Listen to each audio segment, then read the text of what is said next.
4장 1절로 11절까지 말씀입니다.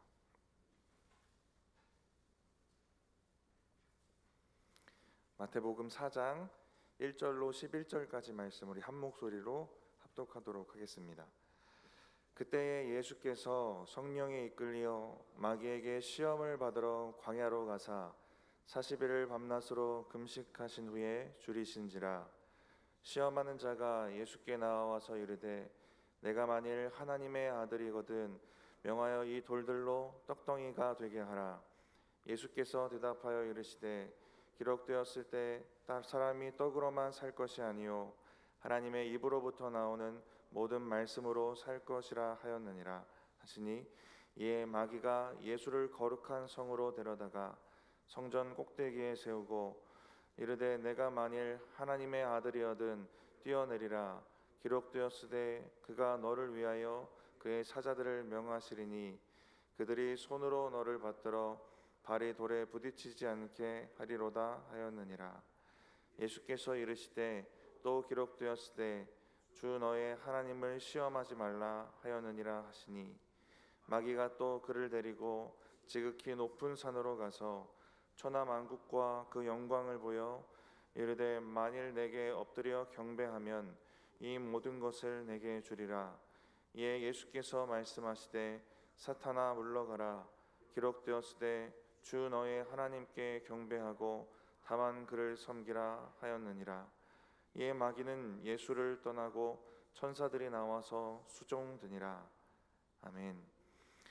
이 시간 시험으로부터의 승리라는 제목으로 말씀 전해주실 목사님은 창동교회 담임하시는 서계원 목사님이십니다. 이 시간 말씀 나누실 때에 큰 은혜 받으시기 바랍니다.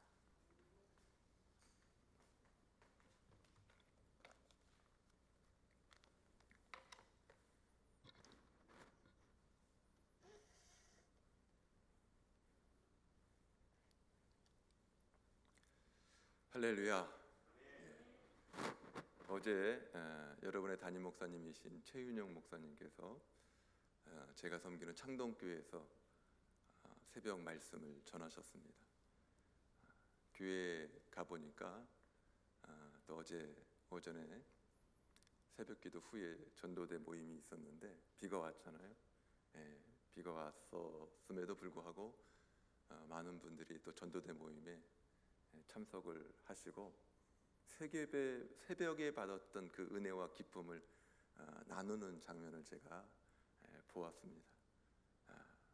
여기저기서 때로는 눈물을 흘리기도 하고 같이 깊은 기도로 들어가기도 하고 최 목사님을 통해서 많은 은혜가 있었다고 제가 소식을 들었어요. 성령이 임하셨구나, 성령이 함께 하시는구나, 성령 충만할 때에 하나님께서 새로운 역사가 이곳저곳에서 또 하나님의 종이 함께하는 그곳에서 나타나게 될 줄 믿습니다. 오늘 이곳에도 하나님의 은혜가 임할 줄 믿습니다. 그러면요, 성령 충만한 사람이 시험을 받을까요? 성령 충만하지 않은 사람이 시험을 받을까요? 성령 충만한 사람이 시험을 받습니까? 성령 충만하지 않은 사람은 시험을 받지 않나요? 질문 자체가 조금 혼돈스러운 질문일 수도 있는데요. 잘 답변해 주셨어요. 모두 다 시험을 받을 수 있어요. 누구에게나 시험은 임할 수 있다라는 거죠. 그런데 그 시험을 극복하는 과정이 다르다라는 겁니다. 성령 충만한 사람은 아무리 시험이 와도 그 시험이 시험 같지가 않아요.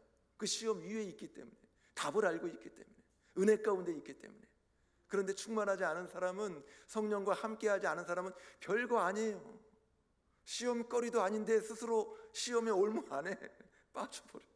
그냥 넘어가면 되는데, 앞에 줄이 있어요. 그러면 넘어가면 안 넘어지는데 일부러 다리를 걸려가지고 거기서 넘어져가지고 헤매이는 사람들도 함께 있는 것을 볼 수 있습니다. 그래서 예수님께서 우리에게 주기도문을 통해서 기도를 가르쳐 주시면서 뭐라고 말씀하십니까? 우리를 시험에 들게 하지 마시옵고 시험은 있을 수 있다라는 거예요. 그런데 그 시험에 들지 않도록, 그 시험에 빠지지 않도록 기도를 가르쳐 주신 것이지요.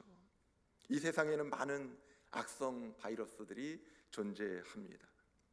병원에 가보면요, 그래서 이 병균에 취약한 분들, 이 중환자 분들은 따로 실을 만들어 놓고 이제 무균 실 같이 최대한 균이 침입하지 못하도록 하고 사람들도 통제하는 걸 볼 수 있어요.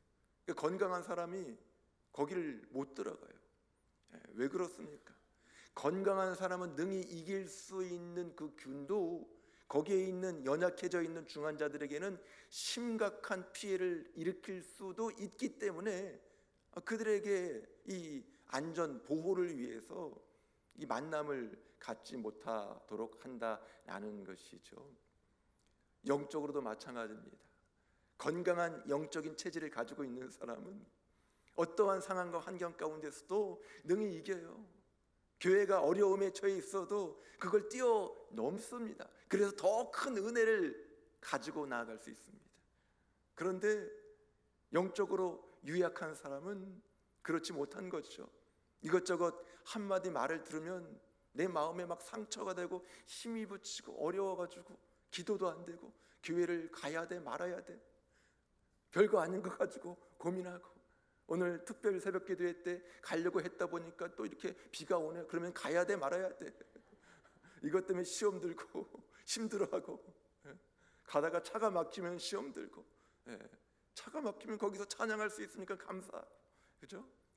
비판의 소리를 들으면 나를 위해서 충고하고 조언해서 나를 성장시킬 수 있는 그러한 좋은 어떤 길들이 열릴 것이라고 믿고 기뻐하고 감사하고, 충만한 사람은 그 길이 다르다라는 것입니다. 성령에 이끌려서 뭔가 해보려고 하면 꼭 방해하고 힘들게 하는 요소가 있지요. 그래서 시험은 존재한다라는 거예요. 그런데 고린도전서 10장 13절을 보니까 성령 충만한 자에게 이렇게 말씀하고 있습니다. 사람이 감당할 시험 밖에는 너희가 당한 것이 없나니 오직 하나님은 미쁘사 너희가 감당하지 못할 시험 당함을 허락하지 아니하시고 시험 당할 즈음에 어떻게 됩니까? 또한 피할 길을 내사 너희로 능히 감당하게 하시느니라. 아멘. 능히 감당할 수 있는 길을 열어주시는 줄 믿습니다. 그런데요, 사탄은 시험의 올무를 딱 놓았다가 이 시험을 잘 통과하는 사람이 있으면 두 손 털고 그냥 지나가는 것이 아니라 또 꾀를 냅니다. 저 사람은 이것 가지고 안 되네. 그러니까 더 심각하고 더 무서운 시험, 더 큰 시험의 계획을 그때부터 짜기 시작한다는 거예요. 그래서 우리가 어떤 시험을 돌파하고 이겼다고 해서 이제는 나는 뭐든지 내가 시험을 이길 수 있으니까 하고 교만한 상태로 있으면 안 된다는 것이죠. 시험을 극복해서 이겨난 다음에 그 다음에 내 마음이 다시 겸손으로 돌아와야 돼요. 하나님이 함께 하셨구나. 나는 부족하지만 하나님의 영이 이끌어 주셔서 이것을 극복하게 하셨구나 라고 했을 때 사탄이 계속적으로 덤비고 있는 그 시험의 올무를 능히 이기게 되는 줄 믿습니다.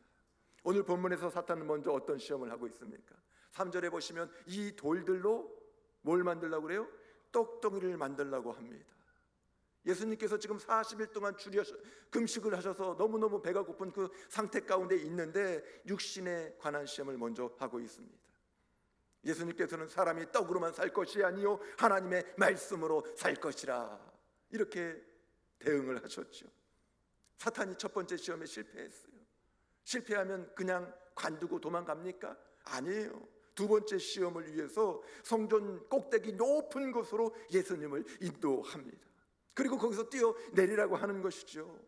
이생의 자랑을 위한 정신적인 시험이라고 할 수 있습니다. 예수님께서는 주 너의 하나님을 경배하라, 주 너의 하나님을 시험하지 말라 답변하셨습니다. 그리고 세 번째로는 영적인 시험입니다. 사탄이 예수님께 내게 경배하면 이 세상 천하 만국을 다 주겠다, 이렇게 제안을 한 것입니다. 이럴 때 여러분은 어떠한 반응을 보일 수 있겠습니까? 여기서가 문제가 될 때가 많이 있어요. 첫 번째 시험도 이겨냈어요. 두 번째 시험도 잘 이겨냈어요. 그런데 세 번째 시험을 보니까 내게 경배하면 이 세상 천하만국을 주겠다고 그래요. 이때 내가 한번 굽신거리고 그리고 저걸 다 얻어내? 아니, 10억을 준다는 게 아니에요, 여러분. 100억을 준다는 게 아니에요. 이 단위를 상상할 수 없어요. 천하만국을 다 주겠다라는 거예요. 이 모든 걸 다 주겠다라는 거예요.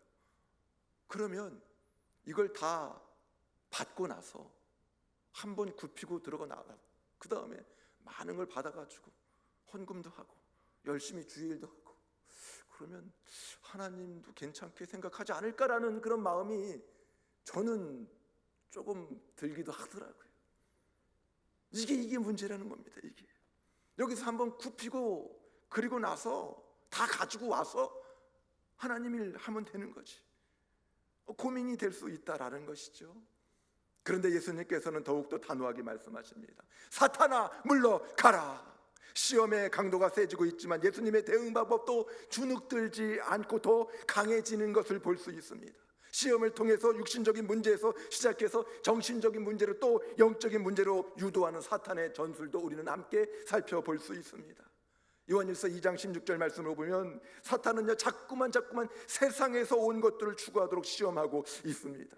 이는 세상에 있는 모든 것이 육신의 정욕과 안목의 정욕과 이생의 자랑이니 다 아버지께로 온 것이 아니요 세상으로부터 온 것이라. 하와와 아담에게 시험했던 그 시험도 마찬가지고요. 예수님을 시험했던 시험도 내용은 다 같습니다. 육신의 정욕, 안목의 정욕, 이생의 자랑입니다.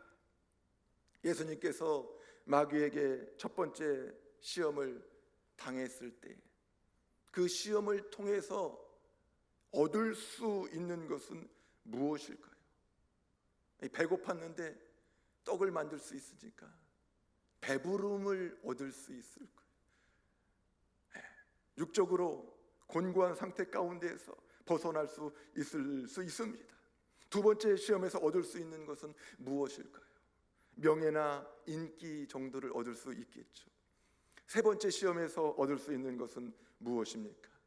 천하 만국, 권력입니다. 하지만 마귀가 주는 것은 모든 것이 일시적이라는 것을 알아야 합니다. 잠깐 가지고 있다가 다 내어놓아야 된다라는 거예요. 결국 영원한 것은 하나님께서 주셔야 해요. 그래서 우리는 하나님께 초점을 맞춰야 합니다. 예수님께서는 이미 그걸 다 알고 계시니까 그 잠시 잠깐의 유혹, 잠시 잠깐의 시험이 있다 할지라도 거기에 걸려 넘어지는 것이 아니라 그 위에 있는 답을 보시고 선택을 달리 하신 것을 볼 수 있습니다. 그러면 우리는 어떻게 예수님처럼 이러한 시험이 올 때 승리할 수 있을 것인가? 한 세 가지 정도로 나누어서 생각해 보겠습니다. 먼저 영적인 그릇을 넓혀야 합니다. 시험을 이기기 위해서는 영적인 건강이 중요하죠. 만약에 우리가 사탄의 교묘하고도 무서운 전략을 잘 알고 있다면 우리는 더 이상 자신의 힘과 지혜를 의지하려고 하지 않을 것입니다. 우리가 연약함을 진정으로 깊이 깨달아야만 시험에서 승리할 수 있는 길이 열립니다. 자신의 부족과 연약함에 대해서 깊이 절감하는 사람만이 성령께서 충만하게 역사하시는 것을 체험할 수 있습니다. 그러기 위해서는 충분히 비워야 되는 것이죠. 내 뜻과 능력을 비우고 성령님께 자리를 내어드려야 합니다. 이것이 영적인 그릇을 넓혀 나아가는 작업입니다. 우리의 심령을 가난하게 만들 때 이미 하나님의 나라가 우리 안에 건설될 수 있는 줄 믿습니다. 그럴 때 쓴소리도 비판의 소리도 함께 다 받아들일 수 있는 거예요. 내 마음이, 내 심령이 가난해져서 다 비워져 있으니까 다 담아낼 수가 있어요. 성령이 함께 하시니까 능히 극복할 수 있어요. 그런데 내 안에 내 것으로만 다 채워져 있으면, 내 고집과 아집과 내 생각으로 다 채워져 있으면 누가 뭐라고 그러면 거기서부터 그냥 뿔이 나오기 시작합니다. 조금만 내 생각과 달라도 상처가 되고 힘이 들어서 어찌해야 할 바를 모른다라는 것이죠. 영적인 그릇이 작으니까 그렇다라는 거예요. 영적인 그릇이 작은 사람이 또 직분을 맡게 되고 그러면요, 그 직분자 주변이 또 힘들어질 수밖에 없어요. 그래서 직분을 맡기 전에 더 기도하고 더 말씀 읽고 그릇을 넓히는 작업이 필요합니다. 사탄이 가장 자주 사용하는 전략 가운데 하나는 우리가 연약해 있을 때 육신의 약함이나 성품의 약점을 찌르는 것입니다. 예수님께도 40일이나 금식하신 후에 떡을 만들라는 시험을 하지요. 하지만 예수님은 육적인 곤고함 가운데 있었지만 영적으로는 충만함 가운데 있었기 때문에 승리할 수 있었습니다. 누구에게나 시험이 다가오고요, 시험 그 자체로는 죄가 아닙니다. 이것이 나의 욕심과 결부될 때에 미혹에 빠져서 죄가 될 수 있습니다. 야고보서 1장 14절 15절을 보십시오. 같이 읽겠습니다. 오직 각 사람이 시험을 받는 것은 자기 욕심에 끌려 미혹됨이니 욕심이 잉태한즉 죄를 낳고 죄가 장성한즉 사망을 낳느니라. 아멘. 영적인 그릇이 좁을 때 우리는 교만과 낙심의 유혹에 빠지기가 쉽습니다. 조금 뭐가 잘 되기만 하면 나도 모르는 사이에 교만해지게 되고요, 조금 뭔가 안 되는 것 같으면 그때부터 실망하고 낙심해서 아무 일도 못하게 된다라는 것이죠. 때로는 승진을 통해서, 때로는 어떤 성적 결과를 통해서, 직장 생활을 통해서, 가정 생활을 통해서, 또 교회 생활을 통해서 내가 잘 될 수가 있어요. 또 잘 안 될 수가 있어요. 그런데 잘 되든 잘 못 되든 그것으로 말미암아서 우리를 주님으로부터 멀어지게 분쟁을 일삼게 사탄은 계속해서 유혹하고 있습니다. 이게 참 재미있는 것은 준비가 안 돼 있는 사람은 잘 돼도 문제요, 잘 안 돼도 문제라는 거예요. 근데 준비가 잘 돼 있는 사람은 잘 되면 감사하고 잘 안 되면 그 다음에 새로운 또 소망을 가지고 도전하고 준비하기 시작한다라는 사실이죠. 쉽게 미혹되어서 욕심과 연결되기 시작하면 죄를 낳는다고 분명히 말씀하고 있습니다. 이제 거기에서 우리가 차단 장치를 잘 만들어 놓을 수 있어야 됩니다. 무엇으로요? 말씀으로 차단 장치를 잘 만들어 놓을 수 있어야 된다는 것이죠.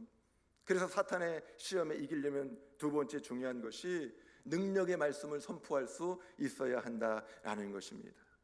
예수님께서는 마귀의 시험에 항상 말씀으로 답변하셨습니다. 말씀 자체이신 그분이 또 다른 하나님의 말씀을 인용해서 답을 하셨다라는 것이죠. 우리에게 모본을 보여주시기 위함입니다. 히브리서 4장 12절에 보시면 하나님의 말씀은 살아있고 활력이 있어 좌우의 어떤 검보다도 예리하여 혼과 영과 및 관절과 골수를 찔러 쪼개기까지 하며 또 마음의 생각과 뜻을 판단하나니, 그 말씀이 영적인 것들을 자꾸 공급해 주면서 때로는 어떤 부분을 찔러요. 그리고 마음의 생각과 뜻을 판단할 수 있는 힘을 줍니다. 그래서 시험이 오면 말씀의 능력을 붙잡아야 됩니다. 내 경험과 내 힘을 붙잡는 것이 아니라 말씀을 붙잡아야 돼. 그 말씀을 입으로 선포할 뿐만 아니라 삶으로 선포해야 합니다.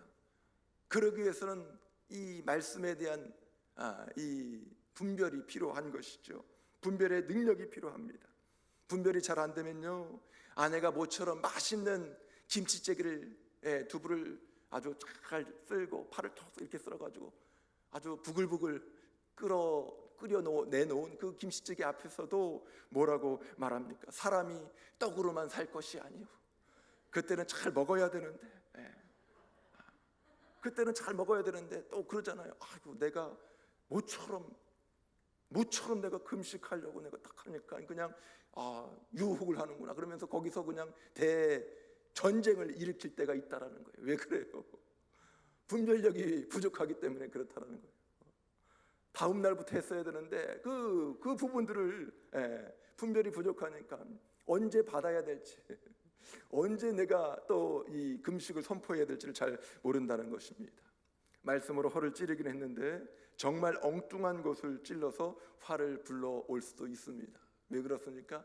말씀에 깊이 들어가지 못하고 분별이 안 될 때에는 엉뚱한 적용을 한다라는 것이죠. 예수님은 십자가를 지기 위해서 오셨는데, 그렇다면 그 예수님의 십자가를 바라보고 그 십자가를 따르는 것이 신앙을 가진 하나님의 사람들의 태도일진데, 십자가 얘기만 나오면, 고난주간만 되면 팔짱을 끼는 사람이 있어요.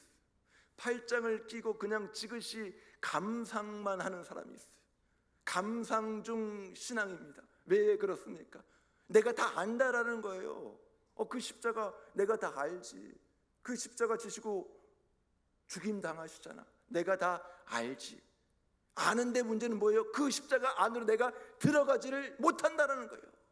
십자가 속으로 들어가지 못하니까 그 은혜를 누리지 못하고 뜨뜻미지근한 신앙 가운데 있으면서 매년 맞이하는 고난주간이 자신에게 주시는 그 놀라운 은혜를 받아먹지 못하고 그 앞에서 쩔쩔매다가 가는 사람들이 있다라는 것입니다. 말씀을 그래서 바라만 보고 암기만 하는 것이 아니라 그 말씀이 내게 임하도록 해야 됩니다. 그 말씀을 사용할 수 있어야 됩니다. 말씀을 입 안에만 머물러 있도록 하는 것이 아니라 삶으로 드러낼 수 있어야 합니다. 삶의 말씀이 적용되지 않으면요, 선포에도 힘이 없더라고요. 그 말씀대로 살지 않고 옆에 있는 사람에게, 믿지 않는 사람에게 하나님을 경배하라고 한번 이야기해 보십시오. 그러면요, 너나 잘해, 이런 얘기가 들어와요. 너나 잘해. 말씀이 옳다는 건 알지만 내가 말씀을 지지하고 그 말씀을 드러내는 삶을 살지 못하고 말씀을 피해 다니고 있으면, 십자가를 저 멀리 두고 있으면 능력이 나타나지 않는다라는 것이죠. 안타까운 것은 이 코로나 3년의 시간을 지내오면서 많은 사람들이 말씀의 위대함 앞에서 말씀의 능력을 살아보지 못하고 그냥 침대에서 이불 속에서 버티는 신앙 가운데 있다라는 것이죠. 오늘도 죄송하지만 또 많은 분들이 온라인으로 함께 예배에 동참하실 수도 있어요. 너무너무 귀합니다. 소중합니다. 하지만 이불 속 신앙은 너무한 거 아닌가요? 이불을 걷어 제치고 나오시기를 바랍니다. 실제로 그렇다는 것이 아니라 우리의 삶의 일부가 이불 안에, 침대 안에 그냥 머물러 있는데 그게 안락한 거예요. 그게 평안한 거예요. 근데 은혜가 한정적이라는 거예요. 더 깊은 은혜로 나아가기 위해서는 멀리서 십자가를 바라보고 마는 것이 아니라 그 십자가 안으로 들어가서 내가 십자가를 만지고 내가 십자가를 질 수 있는 단계까지 나아가야 합니다.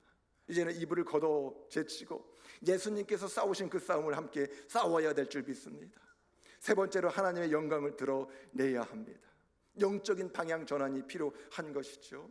사탄은 전략상 자신의 수하로 두기 위해서 나 자신을 이용합니다. 세상만을 이용하면 내가 대처하기가 좀 쉬운데 그 세상을 통해서 내가 유익을 얻는다라는 것이죠. 그러니까 다 넘어가는 것입니다. 그 영적인 싸움은 하나님이냐 세상이냐를 두고 싸우기가 쉬운데요, 실제적으로 보면 이 중간에 나 자신이 들어가서 세상만을 바라보도록 하지 않는다는 거예요. 어느 정도 신앙을 가지고 있는 사람은 하나님이냐 세상이냐 그러면 하나님을 택하기가 쉬워요. 그런데 이 하나님이냐 세상이냐 안에 내가 들어가 있어요. 내가 들어가 있어요. 네가 지금 살고 있는 세상, 네가 지금 할 수 있는 성공, 네가 벌어들일 수 있는 수익, 너 잘 될 수 있는 건데, 그런데 결과는 뭐예요? 세상으로 빠지게 만든다는 거예요. 그런데 결과는 뭐예요? 결국 마귀의 올가미에 걸려서 잡아뜨리고 만다라는 것이죠. 그러니까 예수님을 유혹할 때도 내가 잘 되는 거야, 이런 식으로 나오는 거죠. 아담과 하와를 유혹할 때도 내가 하나님처럼 되는 거야. 예수님은 그것을 알고 계셨습니까? 계셨습니다. 그러니까 직격탄을 날리는 것이죠. 하나님의 말씀으로 하나님을 시험하지 말라. 하나님께 경배하라. 나를 높이고 내가 잘되게 만들려고 하는 사탄에게 어떻게 대적합니까? 오히려 하나님을 높여드리고 하나님께 포커스를 맞추는 쪽으로 답변을 합니다. 바로 이것입니다. 결국 나에게 돌아올 어떤 분깃과 영광을 하나님께 돌려드릴 수 있는 방향으로 나아가야 한다라는 것이죠. 사탄의 질문을 잘 살펴보시기 바랍니다. 만일 하나님의 아들이라면 뭡니까? 예수님의 메시아직에 대한 의심을 표현하고 있습니다. 하지만 예수님은 말려들지 않습니다. 예수님의 대답을 살펴보시면 어떤 경우에도 하나님께 포커스를 맞추고 하나님의 방식으로 해결하는 것을 볼 수 있는 것이죠. 천하만국과 그 영광을 보고도 사탄의 시험에 빠지지 않으신 것은 그 천하만국의 주인이 사탄이 아니라 하나님이시라는 사실을 분명히 아셨기 때문입니다. 사실 세 번째 시험에서 마귀가 제시한 것들은 하나님의 나라를 구하면 모두 다 이루어지는 것들이죠. 마태복음 6장 33절에 너희는 먼저 그의 나라와 그의 의를 구하라, 그리하면 이 모든 것을 너희에게 더하시리라 말씀하고 있어요. 하나님의 나라, 하나님의 뜻을 구하기 시작하면 다 주어질 수 있는 것을, 영적인 원리를 무시하고 사탄이 이 모든 것을 줄게, 나에게 경배해봐, 이런 식으로 엉뚱하게 유혹을 했다라는 것이죠. 아담과 하와는 동산 중앙에 있는 나무의 열매를 먹으면 하나님과 같이 된다는 뱀의 유혹에서 넘어가서 인류에게 죽음을 안겨 주었습니다. 나 자신의 영광을 차지하려고 할 때, 나 중심의 신앙을 고수할 때에 빠지게 되는 함정입니다. 하지만 주님은 천하만국의 유혹 앞에서도 하나님만을 바라보았어요. 이게 진정한 능력이죠.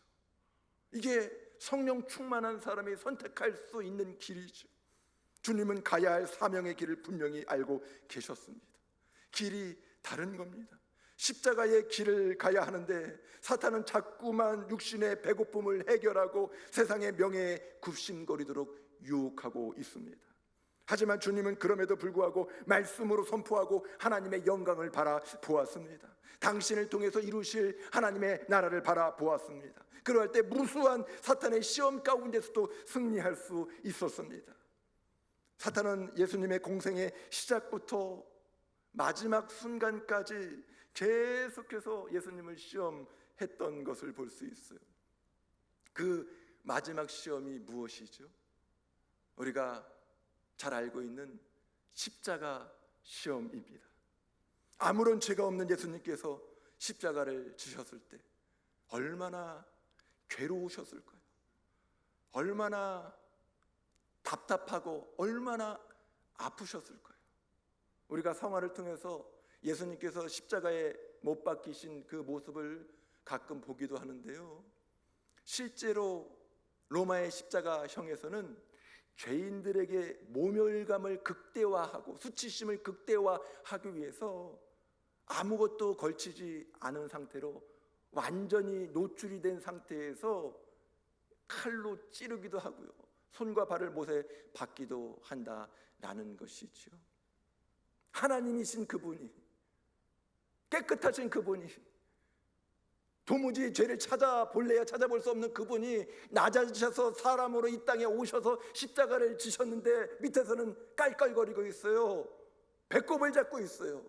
그리고 옆에서 네가 유대인의 왕이냐, 네가 하나님이냐, 하나님의 아들이냐, 그러면 한번 십자가에서 내려와 보지, 비웃듯이 조롱하고 있습니다. 그럴 때 예수님의 심정은 어떠했을까요?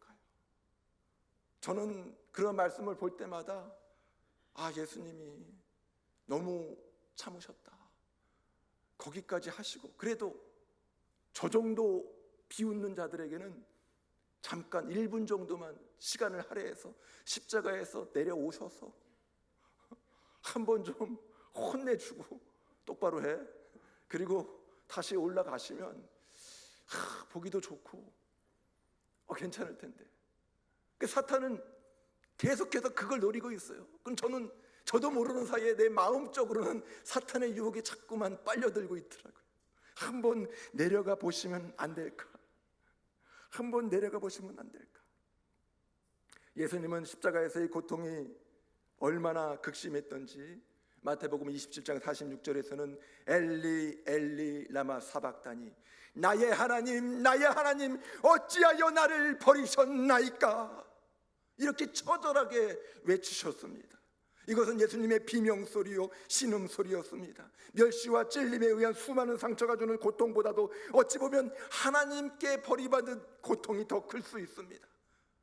결국 다 이루었다는 고백과 함께 마지막 순간을 하나님께 의탁한 신뢰였지만, 육신과 영혼이 당하는 고통의 극치에서 토해내는 예수님의 절규라는 사실은 부인할 수 없습니다. 예수님께서는 마지막으로 크게 소리를 지르시고 숨을 거두셨습니다. 너무 억울합니다. 너무 원통합니다.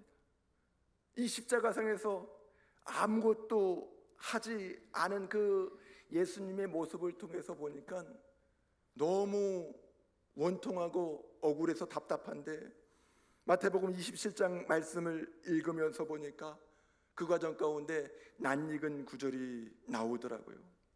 오늘 본문의 시험에 관한 말씀이 십자가 고통 속에 있는 예수님 앞에 또 등장하고 있습니다. 그 말씀이 바로 내가 만일 하나님의 아들이거든, 내가 만일 하나님의 아들이거든요. 광야에서의 시험이 있었던 마태복음 4장 3절이나 십자가상에서 고통을 당하는 마태복음 27장 40절이나 비슷한 말씀이 나오고 있어요. 내가 만일 하나님의 아들이거든. 마태복음 4장 3절에서는 내가 만일 하나님의 아들이거든 명하여 이 돌들로 떡덩이가 되게 하라, 이렇게 시험을 했고요. 마태복음 27장 40절에서는 내가 만일 하나님의 아들이거든 자기를 구원하고 십자가에서 내려오라, 이렇게 시험을 했습니다. 예수님께서 이미 광야에서 시험을 극복하셨고 십자가에 달려서 이제 똑같은 내용을 다시 한번 반복해서 복습하면서 이제는 시험을 당하고 있다는 것을 목격하게 됩니다. 아, 그렇구나. 이것 자체가 엄청난 시험이었구나. 엄청난 시험이었구나. 십자가에서 내려올 수 있었지만, 충분히 내려와서 일망타진할 수 있었지만 그것이 능력이 아니라는 것입니다. 예수님은 십자가상에서도 단순히 예수님을 조롱하고 침뱉고 고개를 흔들며 비웃고 빈정대는 그 유대인이나 로마 군인과 싸우고 있는 게 아닙니다. 누구와 싸우고 있는지를 잘 봐야 돼요. 그들은 자기들이 하고 있는 말의 의미도 모른 채 자기들이 하고 있는 행동이 얼마나 두려운 일인지도 알지 못한 채 사탄의 도구로 그 역할만을 할 뿐입니다. 모두 사탄이 쳐놓은 덫입니다. 예수님께서도 온 인류의 죄사함을 위해서 십자가가 필수의 과정이라는 것을 아시고 고통스럽지만 수치스럽지만 끝까지 순종할 수밖에 없었습니다. 그런데 사탄은 이것을 어떻게 해서든지 막아보려고 여러 가지 방법으로 마지막까지 십자가를 거부하도록 대결을 하였던 것이죠. 결국 예수님께서 십자가에서 죽음으로 승리하셨습니다. 광야의 시험에서부터 십자가의 시험에 이르기까지 말씀을 순종함으로 승리하셨습니다. 모든 자들이 예수님의 이름 앞에 무릎을 꿇게 하였습니다. 빌립보서 2장 10절 말씀을 보십시오. 같이 읽겠습니다. 하늘에 있는 자들과 땅에 있는 자들과 땅 아래에 있는 자들로 모든 무릎을 예수의 이름에 꿇게 하시고. 아멘. 그 십자가 죽음으로 말미암아 결국 모든 사람들이 예수 그리스도 앞에 무릎을 꿇을 수밖에 없게 만들어 주셨습니다. 진정한 능력은 죽음이 죽음 자체로 끝나는 것이 아니라 승리를 가져다 주는 것입니다. 내가 십자가 속으로 사라졌는데 그 안에 주님이 계심으로 승리하게 됩니다. 그래서 십자가를 들이대면요, 언제나 나는 죽고 예수님으로 살게 됩니다. 미움은 사라지고 내 안에 있는 사랑이 튀어나오는 거예요. 슬픔은 사라지고 기쁨이 밀려오기 시작합니다. 현실이 녹록하지 않은데도, 경제적으로 어려운 상황 가운데 있는데도 어둠이 다 물러가니까 밝음이 찾아오기 시작한다는 것이죠. 포기하던 사람이 소망을 가지고 새로운 도전을 하기 시작합니다. 이게 십자가의 승리가 안겨다 주는 결과들이라는 것이죠. 사탄은 오늘도 저와 여러분의 앞길에 수많은 시험의 올무를 놓고 있습니다. 내가 살아있다면 아마도 육신의 삶을 지탱하는 그 과정까지는 계속해서 시험의 문제가 우리 앞에 도사리고 있을 거예요. 이걸 느끼든 느끼지 못하든. 근데 영적으로 충만한 사람은 수준이 너무 낮으니까 아유 그래 내가 사랑하고 말지, 아이 그래 내가 충분히 이해하지, 아이 내가 겸손히 섬기면 되지, 시험거리도 안 돼요. 그냥 넘어가는 거예요. 그런데 내 영적인 수준이 이르지 못하면 좋은 말을 통해서도 내가 듣고 시험에 빠질 수도 있다라는 것이죠. 잘 보십시오.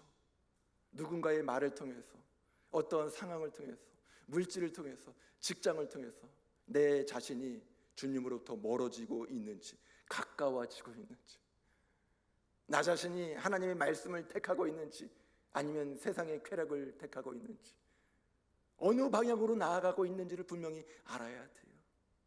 하나님께서는요, 결국에는 그 하나님을 사랑하는 자, 곧 그의 뜻대로 부르심을 입은 자들에게 모든 것이 합력하여 선을 이루신다고. 하나님을 사랑하는 방향에 있는 사람, 하나님을 점점 가까이 하고자 하는 그 사람에게는요, 때로는 실수조차도, 넘어짐조차도 모든 것이 합력해서 선을 이루게 될 줄 믿습니다.